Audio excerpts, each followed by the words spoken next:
information which would make it very easy to predict, control, and manipulate actions.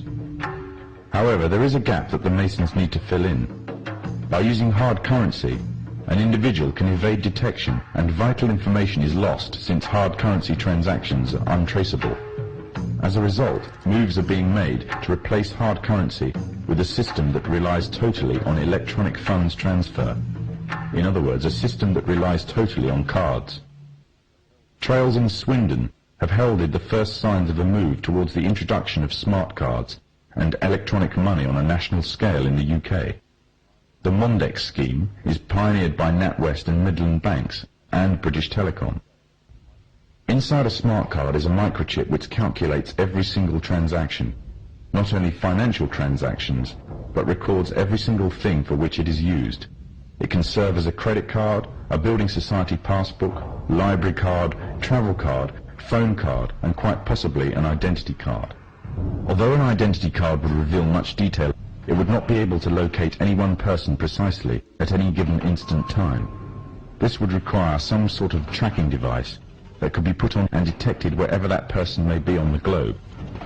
The tracking device would be an all-purpose microchipped identification device or an electronic implant placed under the skin. These implants could then send off a signal which could then be picked up by satellite in low Earth orbit, locating and identifying the subject. Although this may sound like the works of fiction, it is, however, already well on its way to becoming reality. There are already approximately 48 global positioning satellites in orbit that are in use by the United States and her allies. These satellites can act upon incoming signals and pass down accurate information to the source of the signal about its location. At present, the source of the signals are devices that are attached to tanks, battleships, aircraft, or handheld instruments for accurate navigation purposes. The next step would be to introduce the device that creates the source signal on every individual. Currently, one form of device that has been created specifically as a signal source for the satellites is the electronic tag. Already a scheme using such tags on individuals is in operation in the UK. The justification used is that it is necessary to curb the growth in the population of the already overflowing prisons. The tag fits securely around the offender's wrists and can be monitored to see if the offenders are violating curfew regulations. Pilot tagging schemes are already in operation in Greater Manchester, Berkshire and Norfolk, with plans for expansion in other countries in the coming year. The Freemasons' plan for complete global control by one governmental body means that they must pave the way for complete global economic union, complete global legislatory and political union, and complete global military union. On March the 25th, 1957, with the creation of the European Economic Community, the first significant steps in the creation of this global government were taken. Since then, the EEC has become a testing ground for the New World Order. With the basic tenets of freedom of movement between member states already established, goods and people can move relatively freely within this one superstate. The plans are already underway for the establishment of complete monetary union, and the powers of the governmental body of Europe are growing every day, paving the way for complete political and legislatory union. All this will mean that eventually, in the superstate of the European Economic Community, there will be one currency, one economy, and one government. And the government would most certainly be a Masonic government. The three most important players of the European community are Britain, France, and Germany. Britain and France have long been Masonically controlled nations. During World War II, Germany was completely annexed by Britain and France, along with the United States, another Masonic nation, and the Soviet Union. The sectors of Germany controlled by the former three countries, the Masonic nations, formed a separate political identity called West Germany. And with the downfall of the Berlin Wall, West Germany has now taken over the former East Germany. Europe is not alone in its efforts to achieve superstate status. America and Mexico are currently the only two members of NAFTA, the North American Free Trade Agreement. However, the nations of the South are increasingly being pursued to join. With Masonic superstates in both Europe and America firmly established, global union would be a logical and easy progression. However, there is another problem that the Masons need to contend with if they are to be the masters of this global union. By the 1970s, it was becoming increasingly clear that the population of Europe and white America was rapidly declining.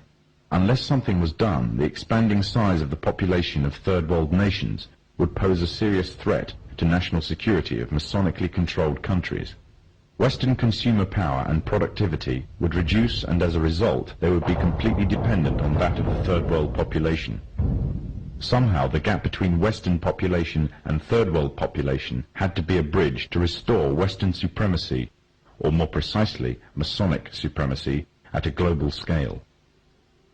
In the 1970s, President Jimmy Carter commissioned the Global 2000 report. The findings of the report blamed virtually all of the world problems on the population growth of non-white people. The report went on as far as recommending the elimination of at least 2 billion people in third world nations off the face of the earth by the year 2000 in order to restore Western supremacy. Interestingly enough, also in the 70s, the AIDS epidemic broke out, claiming huge amounts of life in third world nations, as well as amongst the growing black and Hispanic population of America. It was said that the virus originated from green monkeys in Africa and was later passed on to the local population through either acts of bestiality or through consuming them as food. From there on, AIDS spread like wildfire across the African continent and later on to the rest of the world, claiming millions of lives. However, the story was just a smokescreen. On June 2nd, 1988, the Los Angeles Times published an article refuting the idea that the human AIDS virus originated from green monkeys. It uncovered evidence that the DNA composition of AIDS was totally inconsistent with that of green monkeys. In fact, it could be proven that the AIDS virus could not be found anywhere in nature and could only have ever survived in the human biological system. If the virus did not exist anywhere in nature, the question is raised as to where exactly the virus all of a sudden stemmed from. On July 4th, 1984, the New Delhi newspaper in India called The Patriot published an article making the first detailed charges of AIDS as being a counter-biological warfare agent. An anonymous American anthropologist was quoted claiming that AIDS was genetically engineered at the U.S. Army's Biological Warfare Laboratory at Fort Detrick near Frederick, Maryland. Then on October 30th, 1985, the Soviet journal Literaturная Gazeta repeated the charges made by the Indian newspaper, making it an international controversy. All this, however, was easily passed off as a communist rhetoric by the Masonic West. However, on October 26, 1986, the Sunday Express became the first Western newspaper to run a front-page story confirming the findings of the Indian and Soviet newspapers entitled AIDS Made in Lab Shop. The outbreak of AIDS has been linked to vaccine programs around the world. The internationally respected London Times newspaper published an article at the front-page story on May 11, 1987 entitled Smallpox Vaccine Triggered AIDS. The article establishes a direct correlation between the smallpox vaccine administered by the World Health Organization to an estimated 50 to 70 million people in different Central African countries and the subsequent outbreaks of AIDS in those regions. The World Health Organization is the medical wing of the United Nations. The evidence suggests that AIDS is a genetically engineered virus spread through vaccination programs in third world countries, germ warfare against the innocent and the weak, aimed at eliminating an entire populace off the face of the earth. AIDS is nothing other than the modern-day final solution, and all of this for the purpose of installing an economic policy that would give complete global domination to the Masonic West. However, for the Freemasons' economic domination on its own is not enough. In order to have Masonic governments at the head of global union, under complete Masonic control, an economic union may suffice. But to keep it there, they would need a military union, and that union would be none other than the UN.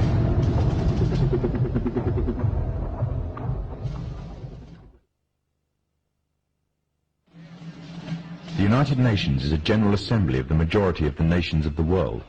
Britain, France and America are already ranked within the 5 major powers of its Security Council, with the others being Russia and China. This means they have enough power to veto any motions passed.